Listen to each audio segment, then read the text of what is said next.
بسم اللہ الرحمن الرحیم۔ آج کا پروگرام ہم نے سیرت طیبہ حضرت محمد صلی اللہ علیہ وسلم کے بارے میں رکھا ہے۔ پروگرام کا آغاز ہم سب سے پہلے قرآن مجید کی تلاوت سے کریں گے۔ تلاوت کے لیے میں گزارش کروں گا محمد حارث کو کہ وہ آ کے قرآن پاک کی تلاوت کریں۔ اعوذ باللہ من الشیطان الرجیم، بسم اللہ الرحمن الرحیم۔ قل اعوذ برب الفلق من شر ما خلق ومن شر غاسق اذا وقب ومن شر النفاثات في العقد ومن شر حاسد اذا حسد، صدق اللہ العظیم۔ اب میں نعت کے لیے جواد احمد بروئی کو گزارش کروں گا کہ وہ آ کے نعت رسول صلی اللہ علیہ وسلم پڑھیں۔ بسم اللہ الرحمن الرحیم۔ ہم نے آنکھوں سے دیکھا نہیں ہے مگر، ہم نے آنکھوں سے دیکھا نہیں ہے مگر، ان کی تصویر سینے میں موجود ہے، ان کی تصویر سینے میں موجود ہے۔ جس نے لا کر کلام الہی دیا، جس نے لا کر کلام الہی دیا، وہ محمد مدینے میں موجود ہے۔ پھول کھلتے ہیں پڑھ پڑھ کے صلی اللہ، پھول کھلتے ہیں پڑھ پڑھ کے صلی اللہ، جھوم کر کہہ رہی ہیں یہ باد صبا، ایسی خوشبو چمن کے گلوں میں کہاں، ایسی خوشبو چمن کے گلوں میں کہاں، جو نبی کے پسینے میں موجود ہیں۔ ہم نے آنکھوں سے دیکھا نہیں ہے مگر، ان کی تصویر سینے میں موجود ہے۔ جس نے لا کر کلام الہی دیا، جس نے لا کر کلام الہی دیا، وہ محمد مدینے میں موجود ہے۔ ہم نے مانا کہ جنت بہت ہے حسین، ہم نے مانا کہ جنت بہت ہے حسین، جھوم کر کہہ رہی ہے یہ باد صبا۔ یوں تو جنت میں سب ہے مدینہ نہیں، یوں تو جنت میں سب ہے مدینہ نہیں، اور جنت مدینے میں موجود ہے۔ ہم نے آنکھوں سے دیکھا نہیں ہے مگر، ہم نے آنکھوں سے دیکھا نہیں ہے مگر، ان کی تصویر سینے میں موجود ہے، وہ محمد مدینے میں موجود ہے۔ ساری دنیا میں ایسا نظارہ نہیں، ایسا منظر زمانے نے دیکھا نہیں، جیسا منظر مدینے میں موجود ہے۔ ہم نے آنکھوں سے دیکھا نہیں ہے مگر، ان کی تصویر سینے میں موجود ہے۔ جس نے لا کر کلام الہی دیا، جس نے لا کر کلام الہی دیا، وہ محمد مدینے میں موجود ہے۔ اب میں دعوت دینا چاہوں گا محمد طاہر سمرو کو کہ وہ آ کے نعت رسول پاک صلی اللہ علیہ وسلم پڑھیں گے۔ محمد طاہر سمرو کو کہ وہ آ کے نعت رسول صلی اللہ علیہ وسلم پڑھیں گے۔ لب پر نعت پاک کا نغمہ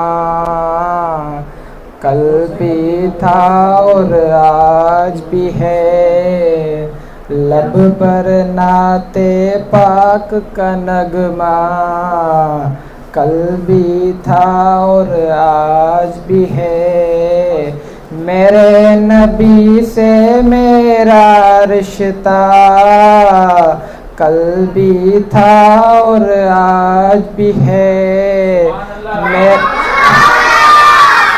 اب میں دعوت دینا چاہوں گا محمد حسان کو کہ وہ نعت رسول مقبول صلی اللہ علیہ وسلم کریں. اے مسافر منزل تیری قبر ہے، منزل تیری قبر ہے، طے کر رہا ہے جو تو 2 دن کا یہ سفر ہے، 2 دن کا یہ سفر ہے، دور رہا ہے جو تو 2 دن کا یہ سفر ہے، 2 دن کا یہ سفر ہے. جب سے بنی یہ دنیا لاکھوں کروڑ باقی رہا نہ کوئی، مٹی میں سب سمائے، مٹی میں سب سبحان اللہ. یہاں پر سب کا یہی حشر ہے، سب کا یہی حشر ہے. سے تو نے اپنے دفنائے کتنے مردے، انجام سے تو اپنے کیوں اتنا بے خبر ہے. مصطفیٰ بن حنین استنا دارو کنینا چار ڈانا کنڈا پورنا مشکوری بن حنین استنا دارو کنینا. چار کنڈا تا ڈگارا کلنا خوشبو ہے، مانا چاروں طرف ہونے کے بعد خوشبو ہی خوشبو ہے. ٹھیک ہے، ماشاءاللہ ماشاءاللہ. سبحان اللہ. دینا چاہوں گا حبیب اللہ کو سیرت نبی حضرت محمد صلی اللہ علیہ وسلم پر اسپیچ کریں. الرحمن الرحیم. مہمان خصوصی اور میرے معزز اساتذہ اکرام اور میرے عزیز ساتھیوں، السلام علیکم. وعلیکم السلام. آج میں جس موضوع پر اپنی مختصر گفتگو کرنے جا رہا ہوں وہ ہے سیرت نبی صلی اللہ علیہ وآلہ وسلم. آپ سوچ رہے ہوں گے کہ سیرت کا مطلب کیا ہے. سیرت آپ صلی اللہ علیہ وسلم کی پیدائش سے لے کر جتنے بھی حالات اور واقعات زندگی ہیں ان کو سیرت کہتے ہیں. عام طور پر علماء اکرام نبی کریم صلی اللہ علیہ وآلہ وسلم کی سیرت کو 2 حصوں میں تقسیم کرتے ہیں. ایک حصہ مکی دور کہلاتا ہے اور دوسرا حصہ مدنی دور کہلاتا ہے. آپ صلی اللہ علیہ وآلہ وسلم رحمت للعالمین ہیں. قرآن کریم میں ارشاد ہے وما ارسلناک الا رحمت للعالمین. آپ صلی اللہ علیہ وسلم انسان تو کیا ہر چرند پرند بلکہ تمام حیوانات پر بھی شفیق اور مہربان ہیں. اس سلسلے میں ایک روایت ہے کہ ایک مرتبہ آپ صلی اللہ علیہ وآلہ وسلم مدینہ منورہ کے ایک باغ میں تشریف لے گئے. اس وقت باغ کا مالک وہاں موجود نہیں تھا. باغ میں ایک اونٹ بندھا ہوا تھا. جب آپ اونٹ کے قریب پہنچے تو اونٹ بلبلا اٹھا اور آپ صلی اللہ علیہ وسلم اپنے ساتھ مالک کی زیادتی کی فریاد کر رہا تھا. اتنے باغ کا مالک دوڑتا ہوا آیا تو اس نے آپ صلی اللہ علیہ وسلم کے چہرے مبارک پر غصے کے آثار دیکھے. آپ صلی اللہ علیہ وسلم نے اس سے فرمایا کہ اونٹ سے زیادہ کام لیتے ہو اور پیٹ بھر کر غذا کیوں نہیں دیتے. یہ باتیں مجھے اونٹ نے کہی ہیں. یاد رکھو یہ اللہ تعالیٰ کی ناراضگی کا سبب ہے. آپ صلی اللہ علیہ وسلم سے معذرت کی اور آئندہ ایسا نہ کرنے کا وعدہ کیا. اسی طرح غزوہ خیبر کے وسلم کا فرمان ہے کہ جس نے درخت لگایا یہ اس کے لیے صدقہ جاریہ ہے. میرے عزیز ساتھیوں، بس یہاں میں آخر میں کہتا چلوں کہ آپ صلی اللہ علیہ وسلم کے متعلق قرآن کریم میں ارشاد ہے کہ آپ صلی اللہ علیہ وسلم دنیا کو جہالت کے اندھیرے سے نکال کر روشنی کی جانب گامزن کیا. ایک اور جگہ قرآن مجید میں ارشاد ہے اطیعوا اللہ و اطیعوا الرسول، یعنی تابعداری کرو اللہ کی اور اس کے رسول کی. اس لیے یہ باتیں آپ صلی اللہ علیہ وسلم کی سیرت مبارکہ پر عمل کرنے میں ہماری دنیا اور آخرت سمجھ سکتی ہے. کہ محمد سے وفا تو نے تو ہم تیرے ہیں، یہ جان چیز ہے کیا لوح و قلم تیرے ہیں. وما علینا الا البلاغ المبین. شکریہ. میں دعوت دینا چاہوں گا مدرسۃ القرآن کے صدر انجینئر اعجاز احمد نعمت صاحب کو کہ وہ سیرت طیبہ حضرت محمد صلی اللہ علیہ وسلم پر آج شروع کریں. اعوذ باللہ من الشیطان الرجیم. بسم اللہ الرحمن الرحیم. والذی ارسل رسولہ بالہدی ودین الحق لِيُظْهِرَهُ عَلَى الدِّينِ كُلِّهِ وَكَفَى بِاللَّهِ شَهِيدًا صدق اللہ العلی العظیم۔ عزیز اساتذہ کرام، طالب علم شاگرد کو السلام علیکم ورحمۃ اللہ۔ طیبہ کے حوالے سے آپ کے اپنے طالب علم ساتھی حبیب اللہ نے بتایا کہ وہ کیا ہوتی ہے، اور میں آپ کو صرف اتنی بات بتاؤں گا کہ نبی مہربان صلی اللہ علیہ وآلہ وسلم، دیکھیں آپ بھی بچے ہیں تو آپ غور سے سنیں کہ تکالیف اور مشکلات ہر شخص کو آتی ہیں۔ یعنی نبی مہربان صلی اللہ علیہ وسلم جب پیدا ہوئے تو آپ نے اپنی کتابوں میں پڑھا ہے کہ وہ یتیم پیدا ہوئے، یعنی جب وہ آپ صلی اللہ علیہ وسلم دنیا میں تشریف لائے تو اس وقت آپ کے والد محترم پہلے سے فوت ہو چکے تھے، لیکن اللہ کے نبی صلی اللہ علیہ وسلم کی والدہ نے شروع میں انہوں نے ان کی پرورش کی، پھر ان کے رواج کے مطابق، عرب کے رواج کے مطابق وہ بچہ جو ہے اس وقت جو ہے وہ دیہات میں دیتے تھے تاکہ وہ ادھر صحت مند رہے اور زبان سیکھے۔ اس حوالے سے انہوں نے اپنا بچہ بی بی حلیمہ رضی اللہ تعالیٰ عنہ کو سونپ دیا۔ جہاں وہ 5 سال کے جب آپ صلی اللہ علیہ وسلم ہوئے تو آپ واپس اپنی والدہ کے پاس آئے، تو نبی مہربان صلی اللہ علیہ وسلم کی والدہ ماجدہ کو خیال آیا کہ وہ اپنے شوہر یعنی نبی مہربان صلی اللہ علیہ وسلم کے والد حضرت عبداللہ کے ان کی قبر پہ جائے۔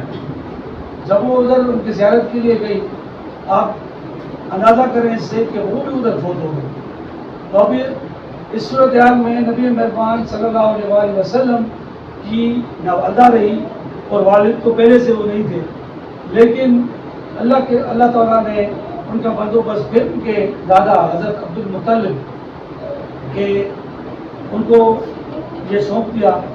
تو اللہ تبارک تعالیٰ کا یہ کرنا ہے کہ 8 سال میں جب دیکھیں کہ اللہ کے نبی صلی اللہ علیہ وسلم 8 سال کے ہوتے ہیں تو پھر اس کے دادا بھی فوت ہو جاتے ہیں، تو اس کے بعد حضرت ابو طالب جو آپ صلی اللہ علیہ وسلم کے چاچا ہیں ان کے حوالے ہوتے ہیں۔ اور میں آپ کو ایک اور بات بتاؤں، ادھر قرآن نے کہا کہ الم یجد کا یتیما فآویٰ ووجدک ضالا فہدیٰ، یعنی اللہ تبارک تعالیٰ قرآن میں کہتا ہے کہ نبی صلی اللہ علیہ وسلم جب آپ بڑے ہوئے، جب آپ کو نبوت ملی تو قرآن نازل ہوا تو اس میں ارشاد فرمایا کہ دیکھیں ہم نے آپ کو یتیم پایا اور ہم نے آپ کو ٹھکانہ دیا۔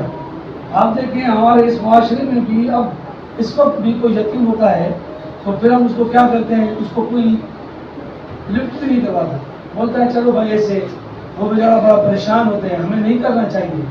آپ بھی بچے ہو، آپ میں بھی بہت سے ایسے بچے ہو سکتے ہیں جن کے والدین نہ ہوں، کسی کا والد نہیں ہوگا، کسی کی والدہ نہیں ہوگی، تو اس کا مطلب یہ ہرگز نہیں ہے کہ آپ ان سے محبت نہ کریں اور ان کو آپ تانے دیں۔ اس لیے ہمیں چاہیے، آپ بچے ہیں یہ بات سمجھیں کہ ہمیں سیرت مبارک سے یہ بات ملتی ہے کہ جو بھی یتیم ہے اس کا زیادہ خیال کرنا ہے۔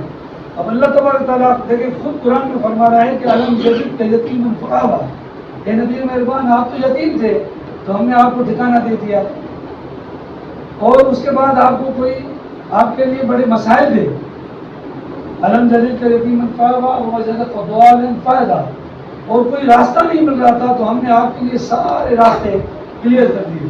اب آپ کے لیے بھی ایسا ہی ہے کہ جیسے آپ یتیم بچہ آپ کو ملے آپ اس کی مدد کریں تو اللہ تعالیٰ آپ کے لیے بھی راستے کھول دے گا، ان کے لیے بھی راستے کھول دے گا۔ آپ دیکھیں نبی مہربان صلی اللہ علیہ وسلم ابھی 8 سال کے ہوئے تو ان کے دادا فوت ہو گئے، میں نے آپ کو بتایا۔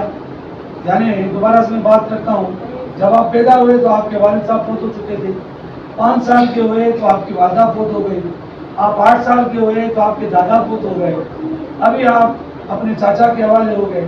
اب دیکھیں نبی صلی اللہ علیہ وسلم 12 سال کے، یعنی یہ ہمارے سامنے حبیب اللہ صاحب بیٹھے یہ 13 سال کے، جب اتنے تھے تو آپ صلی اللہ علیہ وسلم بچپن میں کسی کو نہیں پتا تھا کہ یہ نبی ہیں، لیکن جب اپنے چاچا کے ساتھ وہ شام میں تجارت کرتے تھے یعنی بزنس کرتے تھے، ادھر گئے تو راستے میں بصرہ کے مقام پر، یعنی اس وقت ایک غوران اس کا کیپٹل، جیسے ہمارا کیپٹل جیسے اسلام آباد ہے پاکستان کا، تو اس کا کیپٹل ایک غوران تھا، ادھر جرجیس نامے ایک راہب تھا، یعنی بڑا عبادت گزار تھا، وہ انتظار میں تھا کہ ہمارے درمیان ایک نبی آئے گا.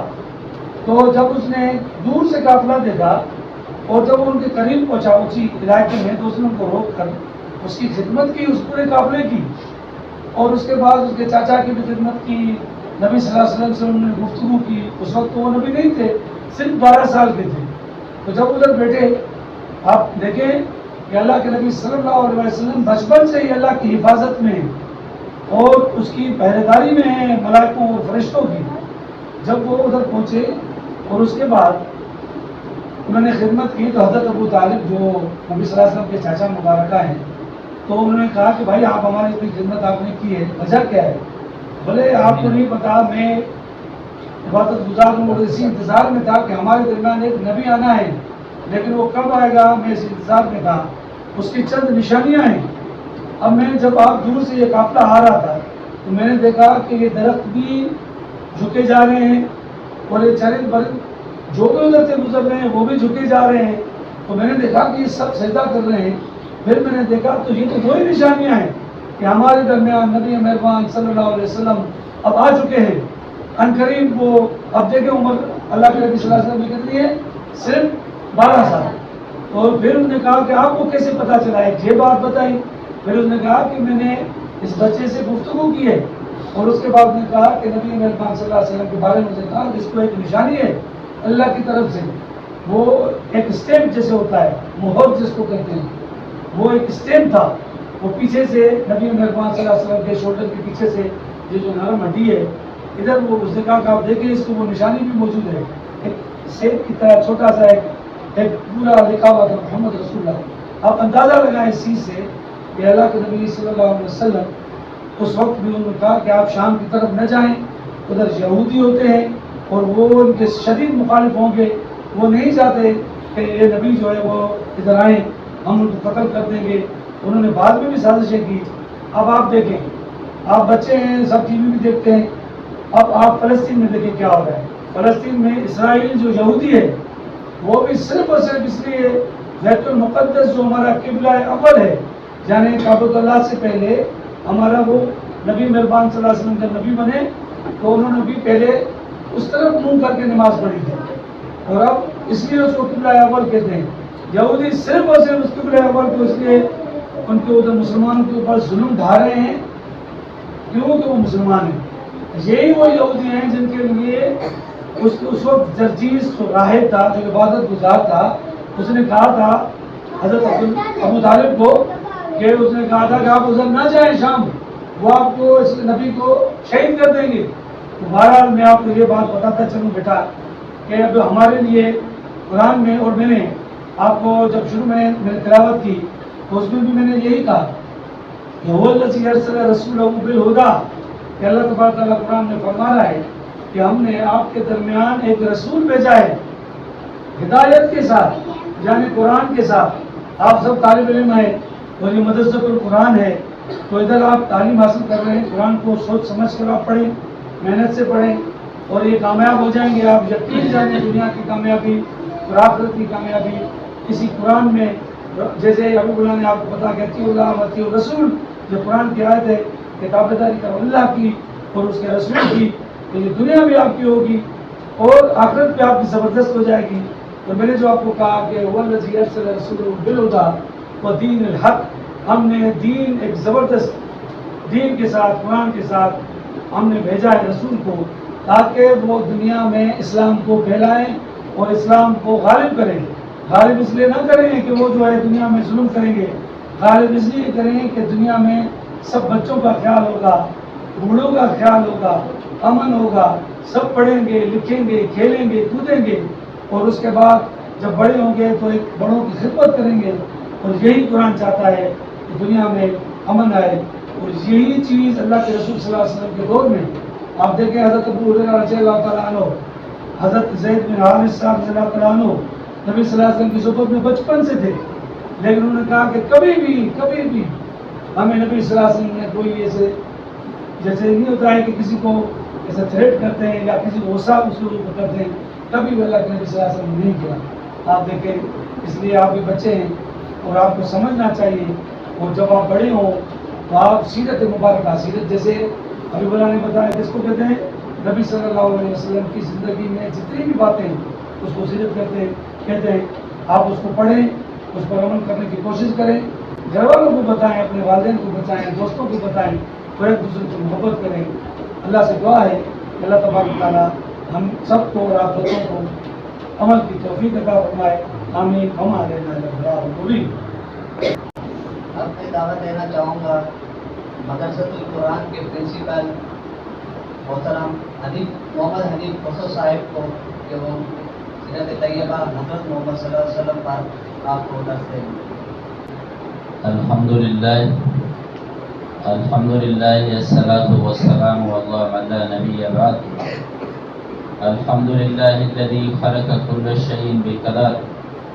الحمدللہ الذی رفع السماء بقدرته ودح الارض بمشیته وخلق الخلائق بإرادته واستوى على العرش كما يليق بجلاله۔ أشهد أن لا إله إلا الله وحده لا شريك له وأشهد أن سيدنا ومولانا ومرشدنا وسندنا وطبيبنا وطبيب قلوبنا محمدا عبده ورسوله، أما بعد، فأعوذ بالله من الشيطان الرجيم، بسم الله الرحمن الرحيم۔ وقد قال الله تبارك وتعالى في القرآن المجيد والفرقان الحميد: إنا أعطيناك الكوثر فصل لربك وانحر إن شانئك هو الأبتر۔ صدق الله مولانا العظيم وصدق رسوله النبي الكريم، ونحن على ذلك لمن الشاهدين والشاكرين، والحمد لله رب العالمين۔ وقال النبي صلى الله تعالى عليه وسلم: لا يؤمن أحدكم حتى أكون أحب إليه من ولده ووالده والناس أجمعين، أو كما قال۔ وقال النبي صلى الله تعالى عليه وسلم: من صلى علي واحدة صلى الله عليه عشرا، أو كما قال۔ پیارے بچوں، دل کی محبت کے ساتھ درود پاک پڑھیں۔ اللهم صل على محمد وعلى آل محمد كما صليت على إبراهيم وعلى آل إبراهيم إنك حميد مجيد۔ اللهم بارك على محمد وعلى آل محمد كما باركت على إبراهيم وعلى آل إبراهيم إنك حميد مجيد۔ قابل عزت احترام مدرسۃ القرآن کے محتمم انجینئر اعجاز احمد میمن صاحب اور استاد عابد علی ٹاؤنی صاحب، طاہر صاحب، اور ہمارے ریکارڈ کرنے والے اختر بھائی صاحب، اور پیارے بچوں، السلام علیکم ورحمۃ اللہ وبرکاتہ۔ پیارے بچوں، یہ مختصر سا پروگرام آپ کے دلوں کے اندر حضور صلی اللہ علیہ وسلم کی محبت کو اجاگر کرنا ہے۔ حضور صلی اللہ علیہ وسلم پیارے بچوں سب سے زیادہ بچوں سے پیار کرتے تھے۔ حضور صلی اللہ علیہ وسلم جب موسم کا جو بھی پھل مارکیٹ کے اندر آتا تھا تو حضور صلی اللہ علیہ وسلم سب سے پہلے وہ پھل بچوں کو کھلایا کرتے تھے۔ حضور صلی اللہ علیہ وسلم سفر سے جب واپس آتے تھے تو بچوں کو اپنی سواری پہ بٹھایا کرتے تھے، اور حضور صلی اللہ علیہ وسلم فرماتے تھے کہ بچے اللہ تبارک و تعالیٰ کے باغ کے پھول ہیں، آپ اللہ تبارک و تعالیٰ کے باغ کے پھول ہو۔ پیارے بچوں، آپ کو مستقبل کا پتہ نہیں، لیکن اللہ تبارک و تعالیٰ آپ کے دلوں کے اندر، اللہ تعالیٰ سے دعا ہے کہ حضور صلی اللہ علیہ وسلم کی سچی محبت آپ کے دلوں میں ڈال دے، اور سچے آپ عاشق رسول بن جائیں۔ میں آپ لوگوں کے سامنے صرف حضور صلی اللہ علیہ وسلم کے حسن و جمال کے چند مناظر آپ کے سامنے رکھوں گا۔ حضور صلی اللہ علیہ وسلم ساری کائنات سے سب سے زیادہ حسن و جمال والے تھے۔ جبریل امین سے جب پوچھا گیا کہ حضور صلی اللہ علیہ وسلم کے بارے میں بتائیں، تو جبریل امین نے فرمایا: قلبت مشارق الارض ومغاربها لم ارى احدا احسن اجمل اطهر اطيب من محمد۔ جبریل امین نے فرمایا کہ میں نے مشرق و مغرب کا سیر کیا، شمال و جنوب کا سیر کیا، کائنات کا میں نے سیر کیا، آدم علیہ السلام سے لے کے حضرت عیسیٰ علیہ السلام تک تمام انبیاء کرام سے ملاقات کی، اور حضرت یوسف علیہ السلام جیسے حسن و جمال والے پیغمبر سے بھی ملاقات کی، لیکن میرے حبیب آپ تو میری سمجھ سے ہی باہر ہے۔ اتنا حسن و جمال اللہ تبارک و تعالیٰ نے حضور صلی اللہ علیہ وسلم کو عطا کیا۔ کسی بزرگ نے کہا کہ آفاق ہوا گردیدم میر بتا ورزیدم بسیار خوباں دیدم اما تو چیزیں دی گئی، آپ کی نہ کوئی مثل نہ کوئی مثال، ایسی اللہ تبارک و تعالیٰ نے آپ کو بنایا۔ اور حضرت حسان رضی اللہ تعالیٰ عنہ نے جو شاعر رسول ہیں کہا کہ وہ احسن من قلم ترقت عینی واجمل من قلم ترد النساء خلقت مبرئا من کل عیب کانک قد خلقت کما تشاء۔ اللہ تبارک و تعالیٰ نے اے میرے حبیب آپ جیسا حسن و جمال والا کوئی پیدا ہی نہیں کیا، کسی عورت نے ایسے حسن و جمال والا جنا ہی نہیں، اور آپ کو اللہ تبارک و تعالیٰ نے ایسے پیدا فرمایا کہ ہر عیب سے پاک کر کے اللہ تبارک و تعالیٰ نے آپ کو پیدا فرمایا، بلکہ جیسے آپ کہتے گئے اللہ تبارک و تعالیٰ آپ کو بناتے گئے، ایسا حسن و جمال۔ اور ایک دیہاتی عورت ہے ام معبد رضی اللہ تعالیٰ عنہ، حضور صلی اللہ علیہ وسلم کے حسن و جمال کو اپنے الفاظ کے اندر بیان کرتی ہے۔ حضور صلی اللہ علیہ وسلم جب ہجرت کے لیے مدینہ کی طرف روانہ ہوئے، راستے میں بھوک لگی تو بھوک کی وجہ سے انہوں نے جھونپڑی دیکھی، جھونپڑی کے اندر آ گئے، اور حضور صلی اللہ علیہ وسلم نے اس بڑھیا سے پوچھا، اس عورت سے پوچھا امی جان کچھ کھانے کے لیے ہے؟ تو انہوں نے فرمایا بیٹا کھانے کے لیے تو کچھ بھی نہیں ہے۔ کہا کہ یہ بکری جو کھڑی ہوئی ہے، حضور صلی اللہ علیہ وسلم نے فرمایا یہ بکری جو کھڑی ہوئی ہے، تو اس بڑھیا نے جواب دیا کہ بیٹا یہ بکری بیمار ہے اور اس کے اندر دودھ نہیں ہے۔ حضور صلی اللہ علیہ وسلم نے فرمایا اگر آپ اجازت دیں تو ہم اس سے دودھ نکالیں۔ اس نے مسکرا کے کہا بیٹا اگر آپ دودھ نکال سکتے ہو تو نکالیں۔ حضور صلی اللہ علیہ وسلم کو اللہ تبارک و تعالیٰ نے ساری کائنات کے لیے رحمت بنا کر بھیجا۔ وما ارسلناک الا رحمۃ للعالمین، اے میرے حبیب میں نے آپ کو تمام جہانوں کے لیے رحمت بنا کر بھیجا۔ تو حضور صلی اللہ علیہ وسلم نے اپنے رحمت کا ہاتھ اس سے بکری پہ پھیرا تو بکری کے اندر دودھ آ گیا۔ حضور صلی اللہ علیہ وسلم نے کہا کہ اس سے دودھ نکالو، جب دودھ نکالا سب نے سیر ہو کر پیا، اور اس بڑھیا سے کہا کہ اماں آپ کے جتنے بھی برتن ہیں وہ برتن لائیں۔ ان سب کو جو ہے حضور صلی اللہ علیہ وسلم نے کہا کہ اس دودھ کے ساتھ بھر کے اماں کو دے دو۔ سارے برتن جو ہے اماں نے دودھ کے ساتھ بھر کے رکھ دیے۔ شام کو جب اس کا شوہر واپس آیا جو بکریاں چرانے گیا ہوا تھا، اس نے دیکھا کہ یہ دودھ کہاں سے آیا، تو ام معبد رضی اللہ تعالیٰ عنہ نے کہا کہ یہاں پہ ایک ایسا جوان آیا۔ قالت ام معبد رضی اللہ عنہ، ام معبد رضی اللہ تعالیٰ عنہ فرماتی ہیں رأیت رجل، میں نے ایک نوجوان دیکھا، ظاہر الوضاعت ابلج الوجہ حسن الخلق، یعنی کہ عالی اخلاق، روشن چہرے والا، خوبصورت چہرے والا اور زبردست حسن و جمال والا، ایسا میں نے ایک نوجوان پایا۔ ایک نوجوان آج آیا تھا، اور ام معبد رضی اللہ تعالیٰ عنہ فرماتی ہیں لم تعبہ السجلۃ ولم تضریہ الصالۃ وسیم قسیم۔ اس حضور صلی اللہ علیہ وسلم کے چہرے کے بارے میں بتاتے ہیں کہ حضور صلی اللہ علیہ وسلم کا پیٹ بالکل سینے کے ساتھ ملا ہوا تھا، متوازن پیٹ، اور اس کے گھنگریالے بال تھے، مجسم حسن و جمال والا تھا۔ فی عینیہ داج وفی اشفاہ وطف، چمکتی ہوئی آنکھیں، گھنی اور پلکیں۔ حضور صلی اللہ علیہ وسلم کے حسن و جمال کو وہ بیان کر رہی ہے اور کہہ رہی ہے وفی صوتہ سال وفی عنقہ سطح وفی لحیتہ کثاقۃ اعجن اقرن، کہا کہ اس کی جو ہے گھنی جو داڑھی تھی اس کا گردن سرائی کی طرح ایسا خوبصورت اس کا گردن تھا، اور گھنی حضور صلی اللہ علیہ وسلم کی پلکیں تھیں اور روبدار آواز تھا۔ ربعت لا تشناہ من طول ولا تقتحم عین من قصر، خوبصورت اس کا قد تھا، نہ زیادہ لمبا اور نہ زیادہ چھوٹا۔ اجمل الناس ابحاء من بعید واحسنہ واجملہ من قریب، دور سے دیکھیں تو حسن و جمال والے، نزدیک سے دیکھیں تو اور زیادہ حسین۔ حلو المنطق فصل لا نظر ولا حضر کان منطق و خرازات و نظم یتحضرنا. ایسا یعنی کہ شیریں الفاظ، خوبصورت و میٹھے الفاظ یکے بعد دیگر موتیوں کی طرح سے نکلتے ہوئے آ رہے تھے. غصن بین غصنین فاو انظر الثلاثۃ منظرن. صبح کے وقت جیسے تر و تازہ ڈالیاں ہوتی ہیں، تر و تازہ جو ہے پھول ہوتے ہیں، شگفتہ تر و تازہ پھولوں کی طرح کھلا ہوا حضور صلی اللہ علیہ وسلم کے حسن و جمال. اور اس کے ساتھی کیسے تھے؟ لہو رفقاء یحفون بہ.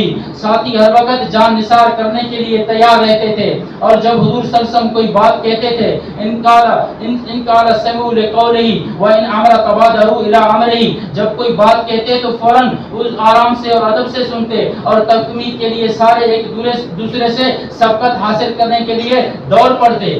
لا عابس ولا مفند، نہ تشرو اور نہ فضول گو. ایسی حضور صلی اللہ علیہ وسلم کو اللہ تبارک و تعالیٰ نے حسن و جمال عطا کیا. پیارے بچوں، سب سے زیادہ کائنات کے اندر سب سے زیادہ حسین و جمیل حضور صلی اللہ علیہ وسلم کی ہستی. آخر میں صرف آپ لوگوں کو ایک سلام جو ہے نا حضور صلی اللہ علیہ وسلم کے بارے میں سناتا ہوں. انتہائی جو ہے دھیان سے اور ادب سے سنیں. سلام اس پر کہ جس نے بے کسوں کی دستگیری کی. سلام اس پر کہ جس نے بادشاہی میں فقیری کی. سلام اس پر کہ جس نے بے کسوں کی دستگیری کی. سلام اس پر کہ جس نے بادشاہی میں فقیری کی. سلام اس پر کہ اسرار محبت جس نے سمجھائے. سلام اس پر کہ جس نے زخم کھا کر پھول برسائے. سلام اس پر کہ جس نے بھوکے پیاسوں کو کوائیں دی. سلام اس پر کہ جس نے زخم کھا کر دعائیں دی. سلام اس پر کہ جس کا ذکر ہے سارے وظائف میں. سلام اس پر کہ جو مجروح ہوا بازار طائف میں. سلام اس پر کہ جس کے ساتھ اپنے جنگ کرتے تھے. سلام اس پر وطن کے لوگ جس کو تنگ کرتے تھے.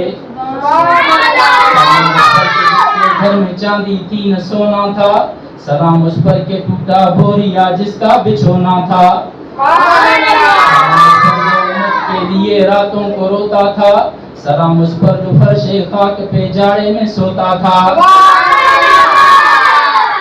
سلام اس پر جو سچائی کی خاطر دکھ اٹھاتا تھا.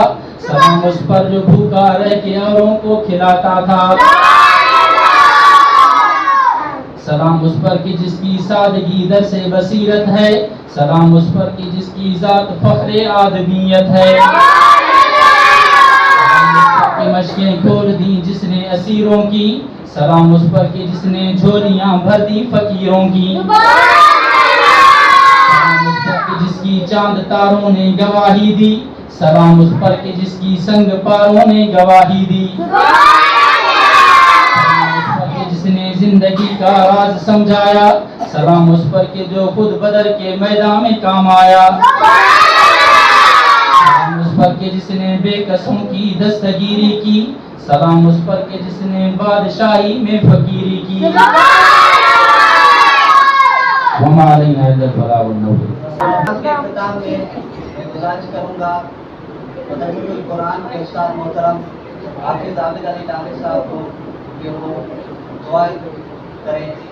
دعا کے فلسطین کے مسلمانوں کے لیے اور تمام امت مسلمانوں کی سلامتی کے لیے.